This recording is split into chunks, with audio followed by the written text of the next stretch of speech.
What up, guys? It's your friend Kyle, and today we're going to mix things up a little bit. I'm going to be playing against a top player. He's actually 8th on the lifetime leaderboards. We're going to be playing It's J-Ron. He has a good batting average, very good ERA. He's a very good player. He's part of Team FOS, and I've played him a ton of times, and every time we play, it's always a really good game.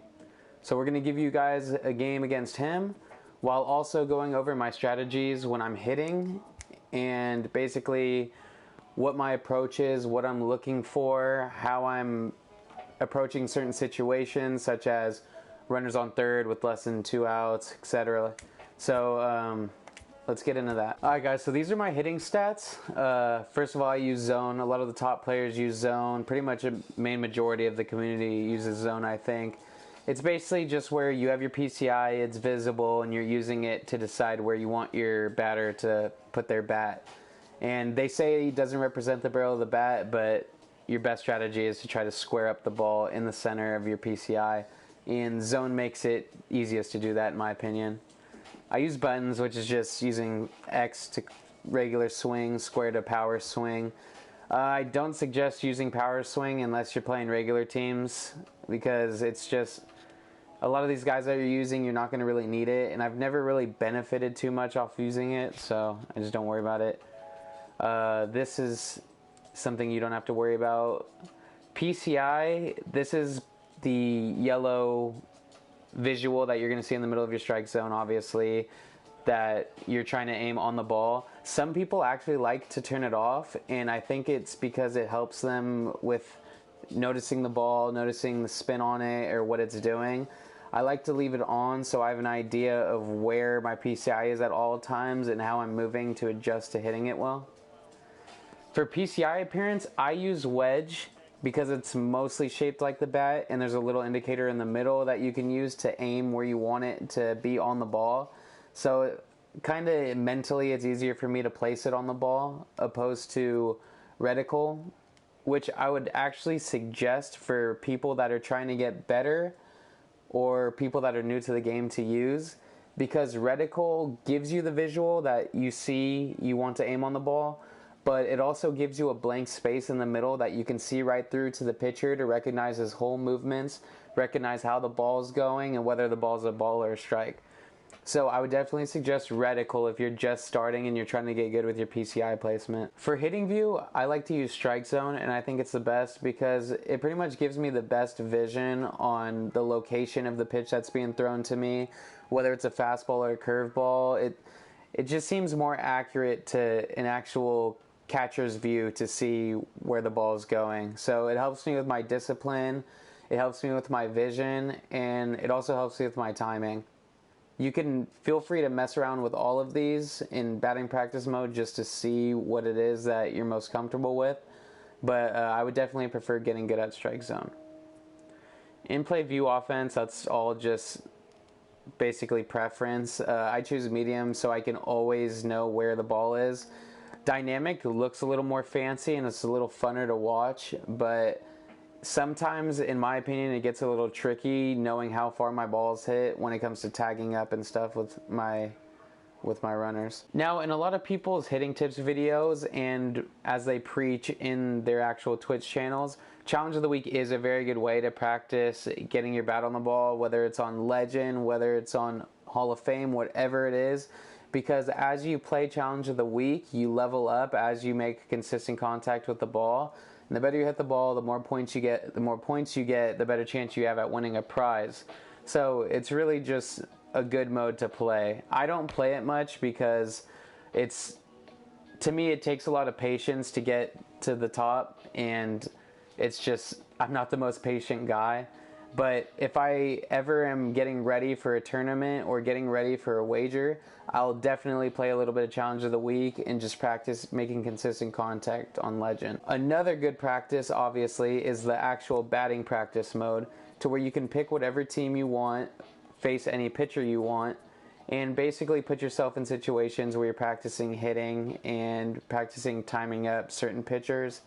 And it's just a good way to get used to the sticks, to get used to new camera views you want to try, new PCIs, really anything without damaging your rating, damaging your stats. there's definitely nothing to lose by going into batting practice mode. If you're somebody like me who just likes to get right in the heat of things and likes to compete, I would suggest just going to Diamond Dynasty and grinding, man. The only way you're going to get better is facing against these guys, facing against players that are going to actually pitch against you how other players would, because they're trying to beat you. So for me, the best way is to get into Battle Royale or get into ranked seasons and start grinding. But if you want to practice getting really good at hitting, ranked seasons is the way to go, because you're going to level up, you're going to face better people, you're going to face higher difficulty pitching, and that's the way you're going to get better. So for my lineup, I have Ricky Henderson leading off because he has a bunch of speed, and I get on base with him a lot. I suggest that you don't base your lineups off of what you think it should be, but how you perform with certain guys. So I have Ricky Henderson batting leadoff because I get on base with him a ton. I could steal a base with him if I need to, and he's just somebody I feel comfortable with. Roberto Alomar I have batting right after him because he's not only is he a switch hitter, so I'm going to be comfortable no matter who's pitching, but he's a guy that I just consistently make good contact with. So I know if I'm not going to get a hit, I'm at least going to make some contact to get Ricky Henderson over if he's on base. I count on Willie Mays to do pretty much everything. He can hit a clutch home run if I need him to, whether it's a solo shot or a 3-run homer. And he's also a guy that I want batting third because I want him to get a lot of at-bats, and I love having him up with runners in scoring position. I seem to always make good contact with him, especially post-patch. Handsome Squidward, nothing else to say. He's my emote, he's my stud, he's my spirit animal. Switch hitter, hits home runs for me, knocks in guys. No other person I'd rather have in my cleanup spot. Frank Thomas is a good guy to have batting behind my cleanup spot, because if it just so happens that Handsome Squidward somehow doesn't get it done, Big Frank can get him in. And he's a power guy, and he can hit bombs, and that's somebody that you're going to want in your 5 spot. Tony Gwynn's a guy that I have batting 6, and pretty much he could be batting anywhere because he's one of the best cards in the game. He consistently gets on base, he has good speed. I kind of like him in the 6th spot because more often than not, he's actually ends up leading off an inning or batting second in an inning. So I really can't complain about his placement there. I know he's going to get his at-bats regardless. Hornsby's somebody who I'm open to maybe replacing in the future, but for now he makes pretty good contact. His defense at third is pretty good. It's a lot better than his defense was at second in previous months, but his hitting stats make it where I can't take him out yet. And he makes pretty good contact, although he lines out a lot. And I just have him and Pudge batting 7th and 8th because back-to-back they can make some magic happen sometimes, and I just can't justify putting them above these other guys, but they're still great. On my bench is where I get a little strategic.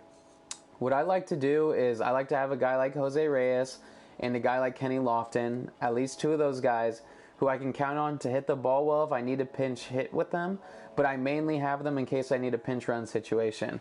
A lot of the times you're going to come up in the 8th and 9th inning, and you're going to get a guy like Frank Thomas on first to lead off the inning, and you're basically hoping you don't ground into a double play or hoping you can hit a gapper.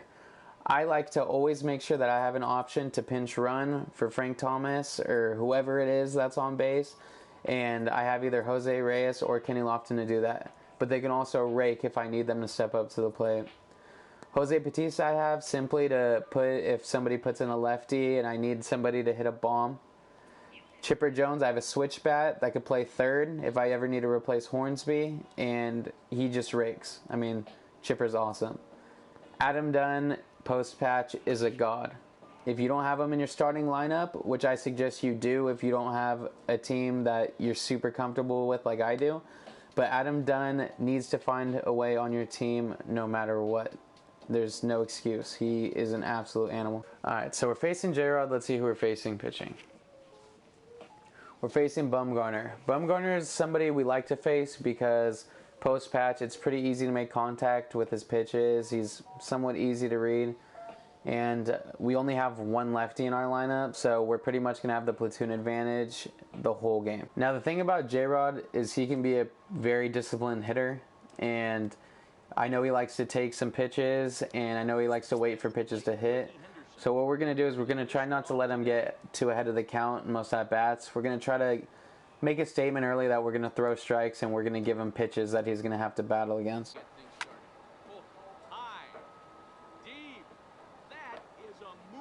That was an absolute moonshot. So an approach I like to take when I'm hitting, especially if I know I'm playing somebody who's very good, is a lot of the time I'll sit and wait till they throw me a strike until I start getting aggressive.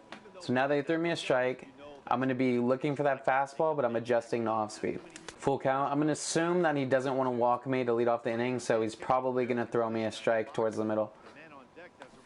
Oh, but he walked me. So we get our leadoff guy on. We're going to take the same approach. We're not going to swing until he throws us a strike, seeing that he's a little wild. Okay, he got in there. Now we're going to wait for a pitch to hit. We're not just going to swing because it's a strike. One thing that people do not do enough is they try way too hard to... It's like they have a two-strike approach whenever they're hitting. It's like, even if it's a new count, if they see a pitch that they think is a strike, they try swinging at it and they try making contact with it. A lot of times that's the worst thing to do, because that's how you get first pitch flyouts, first pitch groundouts. You want to wait for that pitch that you can hit, especially in this game. It's so hard to get rewarded for your hits. You want to make sure it's a ball you could square up and hit hard. We hit it hard. It's tough. It was a line out, but we did what we said we were going to do. Same approach we're taking. Same approach. We're taking until we get a strike. So now that he knows we were taking until strike, we're going to be a little more aggressive. Some people like to aim their PCI somewhere to start it off. I like to keep mine right in the middle, but also keep my PCI loose. That way I'm never too stiff and I feel like I can react to wherever.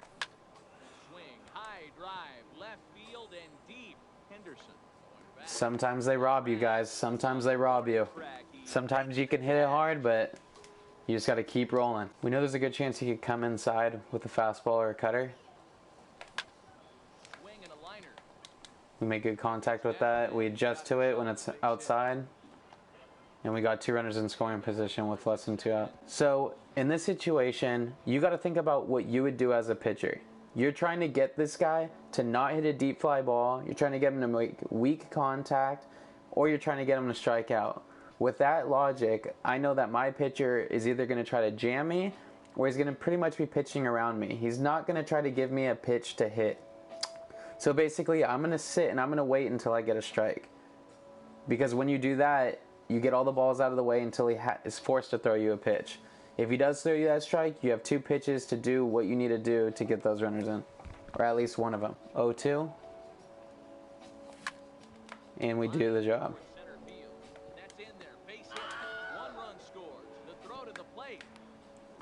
Now again, we have 2 men in scoring position. So in this situation, you guys have 2 options. The worst thing you can do right now is ground into a double play. You can either take the risk and try to hit a ball. Even if you hit a ball, you're probably not going to hit it very deep. So what I do in these situations is I pretty much just strike out and I take my chances with my leadoff guy. Because most of the time, you're going to ground into a double play in this situation and you're going to regret it. You see what I'm saying? Wow, and it worked out.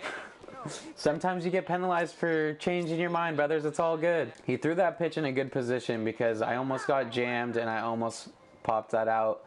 But luckily we fought it off to see another pitch. That's definitely not where he wanted that pitch. We're going to try to be aggressive and hit this fastball or cutter. And we do just that.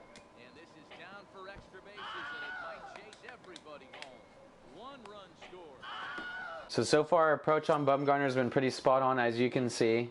We were just late on that, but we still put the bat on it, put it in a position to get a hit. We baited him.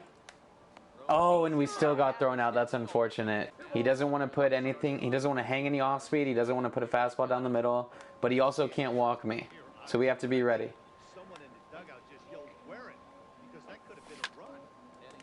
That's unfortunate. That's unfortunate. That was a pitch we could have really damaged if we pulled it, but it took me by surprise. Every time I say that, it's always a home run. We smacked that. That's the approach we want, baby.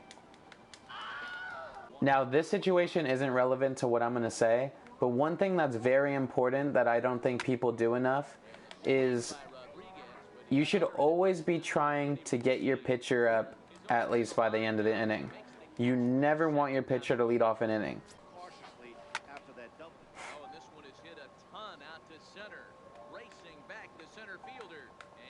It's crazy they hit that ball that hard.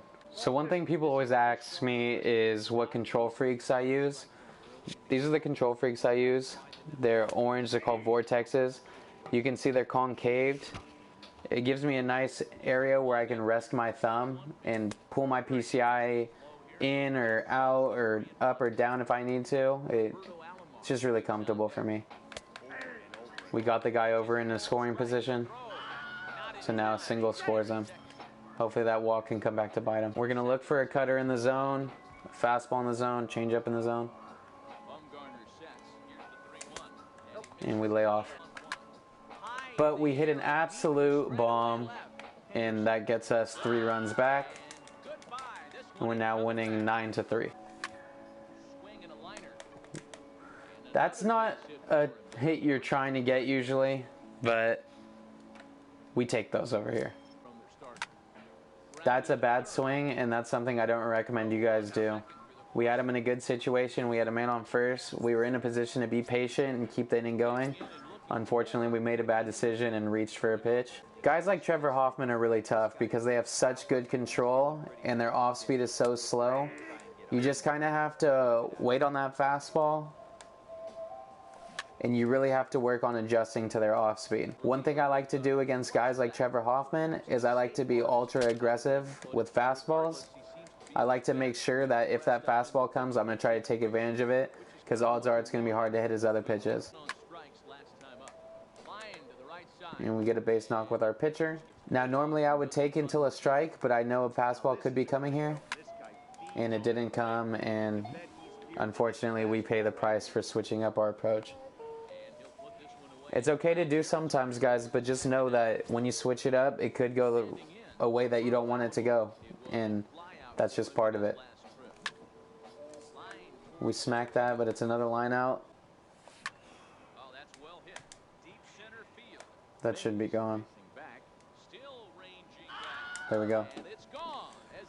Fortunately, he hung a curveball or circle change, and we were right on it. And he hung a cutter. See, this approach is starting to work. The more pitches he throws, the more likely you are to get a pitch that's in your favor. And now we are just absolutely punishing him. The lower his confidence gets, the easier it's going to be able to hit. And now we have a chance to go for the mercy roll. You guys can kind of see my approach. I'm trying to punish fastballs whenever I get the chance. If it happens to be an off-speed pitch, we try to adjust to it as best we can with the good timing, but we're trying to punish fastballs.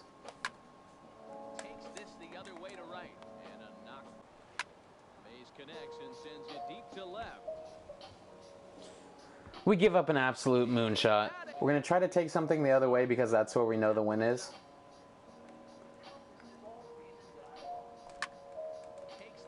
And we do it, but unfortunately it goes right to him. God, we're so late all of a sudden. This is what happens when you abandon your approach, guys. You got to just stay on those fastballs. Make sure you can punish them. We're going to try to do it for the rest of that bat. Maybe a little too late, but we're going to try. And that's what I'm telling you guys. As long as you make sure you're on time on that fastball, you're always alive in that bat. Once that fastball can beat you, you have no chance.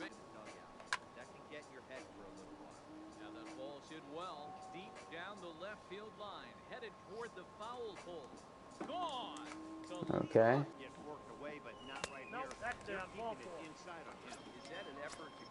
Now a home run makes this game end quickly. Now he's got a strike on the board, so we're going to get aggressive.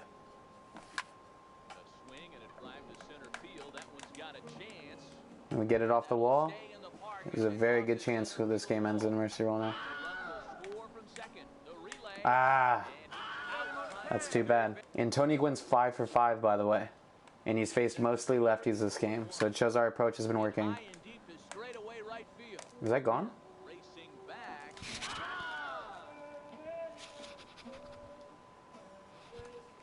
Weight room. Weight room.